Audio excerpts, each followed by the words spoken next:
নমস্কার বন্ধুরা, সবাইকে পূর্ণতি কিচেনে আবার স্বাগত। আজকের আপনাদের সাথে শেয়ার করতে চলেছি সর্ষে পাবদার একটি দারুণ রেসিপি। আর প্রতিবারের মতো আজও রয়েছে কিন্তু চটজলদি কিছু সিক্রেট টিপস। সেই সিক্রেট টিপসগুলো ব্যবহার করে যদি আপনারা এই সর্ষে পাবদা তৈরি করেন, আশা করি খেতে তো ভালো লাগবেই। আর সর্ষে পাবদা রান্না করার পর অনেকে তিতকুটি ভাব লাগে, অনেকেই কমেন্টে জানিয়েছিলে। সেই রকম তিতকুটি ভাব তো থাকবেই না, আর খেতে লাগবে অপূর্ব স্বাদের। তাহলে বন্ধুরা দেরি কেন, আসুন দেখে নিন চটজলদি আজকে সর্ষে পাবদার সম্পূর্ণ রেসিপি। তো সর্ষে পাবদা বানানোর জন্য প্রথমে আমি এখানে নিয়ে নিয়েছি পাবদা মাছ। পাবদা মাছ আমি প্রথমে পরিষ্কার করে কেটে ধুয়ে নিয়েছি। পাবদা মাছগুলোকে আমি প্রথমে খুব ভালোভাবে ম্যারিনেট করে নেব। ম্যারিনেট করে নেওয়ার জন্য প্রথমে আমি দিয়ে দিচ্ছি 1 টিস্পুন লবণ। লবণটা দিয়ে দেওয়ার পর দিয়ে দেবো 1/2 টিস্পুন হলুদের গুঁড়ো। তো বন্ধুরা আজকের রেসিপিটি সম্পূর্ণ দেখুন, আশা করি আপনাদের খুব ভালো লাগবে।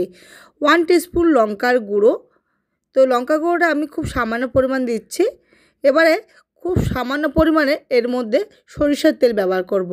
পাবদা মাছ ভাজার সময় কিন্তু খুব ছিটকায়। পাবদা মাছের গায়ে যে উপরে যে চামড়াটা থাকে সেটা কিন্তু খুব ছিটকায়, সেই জন্য আমি খুব সামান্য পরিমাণ সর্ষের তেল ব্যবহার করছি, যাতে আমাদের ছিটকানো ভাবটা খুব কম হয়। তো আমি তেলটা দিয়ে খুব সুন্দরভাবে নুন, হলুদ আর লঙ্কা গুঁড়োটা আমি মাছের গায়ে মাখিয়ে নিচ্ছি। এইভাবে ম্যারিনেট করলে আমাদের মাছের গায়ে খুব সুন্দর কিন্তু দেখতেই পাচ্ছ লবণ, হলুদ আর লঙ্কা গুঁড়োটা খুব সুন্দরভাবে মাখিয়ে নেওয়া যাচ্ছে। আর গরম তেলে পড়লে কিন্তু ছিটকানো ভাবটাও খুব কম থাকে। প্রতিবারের মতো আজও কিন্তু চটজলদি সিক্রেট এরকম খুবই দরকারি টিপস আপনাদের সাথে শেয়ার করব, তার জন্য সঙ্গে থাকুন, দেখতে থাকুন। তো মাছগুলো কিন্তু খুব সুন্দরভাবে ম্যারিনেট করে নেওয়া হয়ে গেছে, দেখতেই পাচ্ছেন একদম দারুণভাবে ম্যারিনেট করে নিয়েছি। আর এইরকম তেল ব্যবহার করে যদি আপনারা ম্যারিনেট করে নেন, মাছ ভাজার সময় ছিটকানো ভাবটা থাকে না। তো মাছ তো ম্যারিনেট করে নেওয়া হয়ে গেছে, এবার চলে যাব নেক্সট স্টেপে। তো আমি এখানে একটা ছোটো মিক্সি বাটি নিয়েছি। সেই মিক্সি বাটির মধ্যে দিয়ে দিচ্ছি আমি 2 টেবিল স্পুন সাদা সর্ষে। আপনারা অনেকেই বলেন সর্ষে রান্না করার সময় সর্ষেটা ছেঁকে নিতে হয়, দানা দানা ভাব থাকে, খুব ভালো মিহি পেস্ট হয় না। আমি যে প্রসেসে আজকে দেখিয়ে দেবো সেই রকম প্রসেসে সর্ষেটাকে পেস্ট করলে কিন্তু খুব দারুণ মিহি পেস্ট হবে, আর তিতকুটে ভাবটাও থাকবে না। তো আমি এখানে খুব সামান্য পরিমাণ হলুদের গুঁড়ো দিয়ে দিয়েছি, খুব সামান্য পরিমাণ লবণ আর 2-4টে কাঁচা লঙ্কা এরকম ভেঙে টুকরো করে নিয়েছি। এবারে শুকনো অবস্থায় খুব ভালোভাবে এটাকে প্রথমে ব্লেন্ড করে নেব। প্রথমে সর্ষেটাকে ঠিক এইভাবে ব্লেন্ড করে নিতে হবে লবণ, হলুদ আর এরকম কাঁচা লঙ্কার সাহায্যে। তারপরে দেখতে পাচ্ছ কি সুন্দরভাবে ব্লেন্ড হয়ে গেছে, দেখো দেখিয়ে দিচ্ছি, খুব সুন্দরভাবে কিন্তু ব্লেন্ড হয়ে গেছে। একদম ড্রাই কিন্তু হয়নি, যেহেতু কাঁচা লঙ্কাটা দিয়েছিলাম, কাঁচা লঙ্কার যে একটা রসটা থাকে সেই জন্য এরকম হালকা হালকা ড্রাই আছে। এবারে কিন্তু এর মধ্যে আমি খুব সামান্য পরিমাণ করে জল ব্যবহার করব। জল ব্যবহার মানে হাফ কাপ পরিমাণ জল ব্যবহার করে আমি এটাকে আবার খুব সুন্দরভাবে ব্লেন্ড করে একটা মিহি পেস্ট রেডি করে নেব। এইভাবে যদি আপনারা সর্ষেটাকে পেস্ট বানান, তাহলে কিন্তু খুব ইজিলি সর্ষেটাকে ছাঁকতেও হবে না, একদম দারুণ মিহি পেস্ট তৈরি হবে। তো আমি এখানে হাফ কাপ পরিমাণ জল ব্যবহার করছি, দেখতেই পাচ্ছ হাফ কাপ পরিমাণ জল ব্যবহার করে আমি খুব সুন্দর করে আমি এই শুকনো সর্ষের মধ্যে আমি জলটাকে মিশিয়ে নিচ্ছি। তারপর আমি এটাকে ঢাকনা দিয়ে আমি খুব ভালোভাবে ব্লেন্ড করে মিহি পেস্ট রেডি করে নেব। তারপর চলে যাব নেক্সট স্টেপে। তো বন্ধুরা আজকে আমার রেসিপিটি একটু অন্য রকমের দেখাবো। সর্ষে পাবদা তো আপনারা অনেকভাবে খেয়ে দেখেছেন, আজকে সর্ষে পাবদার রেসিপিটি একটু অন্যরকম বানিয়ে দেখাচ্ছি, আশা করি আপনাদের খুব ভালো লাগবে।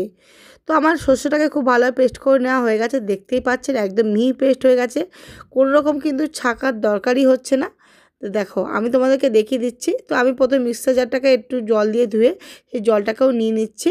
দেখো কতটা সুন্দর মিহি পেস্ট হয়েছে, আমি আপনাদেরকে দেখিয়েও দিচ্ছি। তো দেখতেই পাচ্ছেন একদম কতটা সুন্দর মিহি পেস্ট হয়েছে, কোনো রকম ছাঁকার কিন্তু দরকারই হচ্ছে না। যেহেতু আমি প্রথমে ড্রাই অবস্থায় কিন্তু একটু ব্লেন্ড করে নিয়েছিলাম, তারপর জল দিয়ে ব্লেন্ড করে নিয়েছি, সেই জন্য এত সুন্দর মিহি পেস্ট হয়েছে। তো এবার চলে যাব নেক্সট স্টেপে। একটি ফ্রাইং প্যান নিয়েছি, ফ্রাইং প্যানে গরম হয়ে গেলে দিয়ে দিচ্ছি সরিষার তেল। এই রান্নাটা কিন্তু পুরোপুরি সরিষার তেলে করব। তেলটা হালকা গরম হয়ে গেলে দিয়ে দিলাম খুব সামান্য পরিমাণ হলুদের গুঁড়ো। হলুদের গুঁড়োটা আমি খুব সুন্দর করে তেলের মধ্যে মিশিয়ে নেব, তাহলে কিন্তু পাবদা মাছটা তেলে পড়া মাত্র কিন্তু একদমই ছিটকাবে না। তো দেখতে থাকো বন্ধুরা, সত্যি এই টিপসটা কিন্তু খুবই গুরুত্বপূর্ণ। আমি তেলের মধ্যে হলুদটা খুব সুন্দরভাবে মিশিয়ে নিচ্ছি। গ্যাসের ফ্লেমটা মিডিয়াম টু হাইতে থাকা অবস্থায় আমি এবারে মাছগুলোকে তেলের মধ্যে দিয়ে দেবো ভেজে নেওয়ার জন্য। তো বন্ধুরা, আমি যে প্রসেসে পাবদা মাছ ভাজা মানে দেখিয়ে দিচ্ছি, সেই রকম প্রসেসে যদি আপনারা পাবদা মাছ ভাজেন, পাবদা মাছ ভাজার সময় একদম তো ছিটকাবেই না, আর পাবদা মাছটা খুব ইজিলি কিন্তু আমাদের ভেজে নেওয়া হয়ে যাবে। তো এইভাবে একে একে আমি পাবদা মাছগুলোকে তেলের মধ্যে দিয়ে দিচ্ছি ভেজে নেওয়ার জন্য। তো আমি খুব সুন্দরভাবে সেট করে নিলাম। আর এর মধ্যে একটা পাবদা মাছ ডিমওয়ালা ছিল, দেখতে পাচ্ছ, মানে খুব সুন্দর করে এক পিঠ আমি ভেজে নেওয়ার জন্য দিয়ে দিয়েছি। তারপর আমি গ্যাসের ফ্লেমটা মিডিয়াম টু লোতে রেখে আমি মাছটাকে খুব সুন্দরভাবে আস্তে আস্তে উল্টে পাল্টে নিচ্ছি। দেখো, তো বন্ধুরা দেখতেই পাচ্ছ মাছটা কিন্তু একদমই ছিটকাচ্ছে না, আর খুব ইজিলি কিন্তু উল্টো পাল্টে নেওয়া যাচ্ছে মাছটাকে।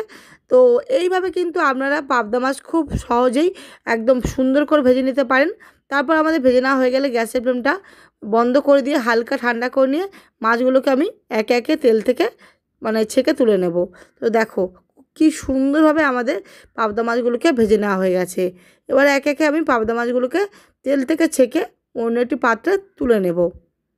তারপর ওই পাবদা মাছ ভাজার তেলের মধ্যে আমি হাতের মধ্যে কিছুটা কালো জিরে একটু ঘষে ব্যবহার করলাম। তারপর আমি 2-4টে কাঁচা লঙ্কা মাঝখান থেকে চিড়ে ব্যবহার করছি। গ্যাসের ফ্লেমটা মিডিয়াম টু লোতে রেখে হালকাতে আমি নাড়াচাড়া দিয়ে নেব। যখন খুব সুন্দর একটা স্মেল বেরোবে তখন এর মধ্যে দিয়ে দেবো কুচানো পেঁয়াজ। আমি এখানে একটা মিডিয়াম সাইজে কুচানো পেঁয়াজ ব্যবহার করছি। আজকের বন্ধুরা পাবদা সর্ষের রেসিপিটা একটু ইউনিক দেখাচ্ছি, আপনারা দেখতে থাকুন, আশা করি আপনাদের ভালো লাগবে। পেঁয়াজটাকে সফট করে নেওয়ার জন্য আমি দিয়ে দিলাম খুব সামান্য পরিমাণ লবণ। লবণটা ব্যবহার করলে পেঁয়াজটা খুব তাড়াতাড়ি সফট হয়ে যায়। তো আমি হালকাতে গ্যাসের ফ্লেমটা মিডিয়াম টু লোতে রেখে পেঁয়াজটাকে এরকম গোল্ডেন ব্রাউন করে ভেজে নেব। সত্যি বলতে বন্ধুরা, এইরকমভাবে সর্ষে পাবদা একবার বানিয়ে খেয়ে দেখলে না অন্যরকমভাবে বানিয়ে খেতে ইচ্ছাই করবে না। খুব সামান্য পরিমাণ হলুদের গুঁড়ো দিয়ে দিলাম। হলুদের গুঁড়োটা আমি 1 টিস্পুন দিয়েছি। তারপর আমি দিয়ে দিচ্ছি 1 টিস্পুন জিরের গুঁড়ো। তারপর এর মধ্যে আমি দিয়ে দেবো 1 টিস্পুন লঙ্কার গুঁড়ো। যেহেতু আমি কাঁচা লঙ্কা ব্যবহার করেছি সেহেতু আমি খুব সামান্য পরিমাণ লঙ্কা গুঁড়োটা ব্যবহার করছি। এবার মশলাটা খুব সুন্দরভাবে কষিয়ে নেওয়ার জন্য আমি খুব সামান্য পরিমাণ জল ব্যবহার করছি। জলটা ব্যবহার করলে মশলাটা একদম ভাজার সময় পুড়েও যায় না, আর খুব সুন্দর মশলাটা কষিয়ে নেওয়া যায়। গ্যাসের ফ্লেমটা মিডিয়াম টু লোতে রেখে মশলাটাকে খুব সুন্দরভাবে কষিয়ে নিতে হবে। গরমের সময় এই একটা পাবদা মাছের রেসিপি বানিয়ে ফেললে কিন্তু এক থালা ভাত নিমেষেই খাওয়া হয়ে যায়, আর অন্য কোনো রান্নার প্রয়োজনই হয় না। বন্ধুরা একবার অবশ্যই করে বানিয়ে খেয়ে দেখবেন, আশা করি আপনাদের খুবই ভালো লাগবে। আজকের আমার সর্ষে পাবদার রেসিপিটি যদি ভালো লাগে তাহলে ছোট্ট একটা লাইক করে দেবেন, আর প্রচুর প্রচুর শেয়ার করে দেবেন। আর আমার চ্যানেল নতুন বন্ধু হয়ে থাকলে চ্যানেলটিকে প্লিজ সাবস্ক্রাইব করে দেবেন। হালকা হাতে কষিয়ে নেওয়ার পর এর মধ্যে আমি মোটামুটি 2 কাপ পরিমাণ জলটা দিচ্ছি।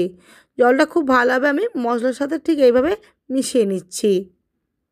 এই রান্নাটা কিন্তু বেশি ঝোলঝোলও হবে না, আর একদম গামাখাও হবে না। গ্যাসের ফ্লেমটা মিডিয়ামে রেখে আমি ঝোলটাকে ফুটতে দিয়েছি। ঝোলটা খুব ভালোভাবে ফুটে গেলে হালকাতে আমি নাড়াচাড়া দিয়ে নেব। তারপর আমি ভেজে রাখা মাছগুলোকে একে একে আমি ঝোলের মধ্যে দিয়ে দেব। সত্যি বলতে বন্ধুরা, আমি সর্ষে পাবদা অনেকভাবে বানিয়ে খেয়ে দেখেছি। এইভাবে বানিয়ে খাওয়ার পর আমি অন্যরকম বানানোর কথা মনেই আনতে পারি না। মাছগুলোকে ঝোলের মধ্যে একে একে দিয়ে দেওয়ার পর আমি গ্যাসের ফ্লেমটা মিডিয়াম টু হাইতে রেখে মাছগুলোকে খুব সুন্দর করে ফুটিয়ে নেব। পাবদা মাছটা যেহেতু নরম, আমি কিন্তু বেশিক্ষণ ফোটাবো না। হালকা হাতে ফুটিয়ে নেওয়ার পর আমি গ্যাসের ফ্লেমটা লোতে করে দেব। তারপর বাকি স্টেপটা কমপ্লিট করে নেব। তো হালকা হাতে ফুটে যাওয়ার পর এর মধ্যে আমি যে সর্ষের পেস্টটা রেডি করে রেখেছিলাম সেই সর্ষের পেস্টটা কিন্তু দিয়ে দিচ্ছি। আর এই সময় গ্যাসের ফ্লেমটা মিডিয়াম টু লোতে রেখে দিচ্ছি। হালকা হাতে সর্ষের পেস্টটা আমি ঝোলের মধ্যে খুব সুন্দর করে মিশিয়ে দেব। দেখতেই পাচ্ছ খুব সুন্দর একটা কালারও চলে এসছে, আর খুব সুন্দর একটা কিন্তু স্মেলও বেরোচ্ছে। গ্যাসের ফ্লেমটা এবারে মিডিয়াম টু লোতে রেখে জাস্ট আমি 1 থেকে 1.5 মিনিট মতো ফুটিয়ে নেব। তারপর কিন্তু আমাদের রেডি হয়ে যাবে সর্ষে পাবদার দারুণ একটি রেসিপি। আপনারা চাইলে ঢাকা দিয়েও এই রান্নাটা কিন্তু কুক করতে পারেন, কিন্তু পাবদা মাছ যেহেতু নরম আমি আর ঢাকা দিলাম না। ঢাকা খোলা থাকা অবস্থায় আমি হালকা হাতে একটু ফুটিয়ে নেব। তো বন্ধুরা, আমি এই রান্নাতে কিন্তু কোনো রকম আদা কিংবা রসুনের ব্যবহার করছি না। শুধুমাত্র পেঁয়াজ এবং সর্ষে বাটা দিয়ে দারুণ একটি পাবদার রেসিপি আপনাদের সাথে শেয়ার করলাম আজ। আশা করি আপনাদের ভালো লেগেছে। হালকা হাতে এবং ফুটিয়ে নেওয়ার পর আমাদের গ্যাসের ফ্লেমটা বন্ধ করে দেব, আর গরম গরম ভাতের সাথে পরিবেশন করব। তাহলে বন্ধুরা আজকের রেসিপিটি কেমন লাগলো অবশ্যই কমেন্ট সেকশানে জানাবেন। আজকের মতো এই পর্যন্ত, আবার দেখা হবে নতুন কোনো রেসিপি নিয়ে। সবাই ভালো থাকবেন, সুস্থ থাকবেন, আর অবশ্যই করে বাড়িতেই দারুণ সর্ষে পাবদার রেসিপিটি ট্রাই করবেন। গরম ভাতের সাথে জাস্ট জমে যাবে। তাহলে বন্ধুরা আজকের মতো এই পর্যন্ত।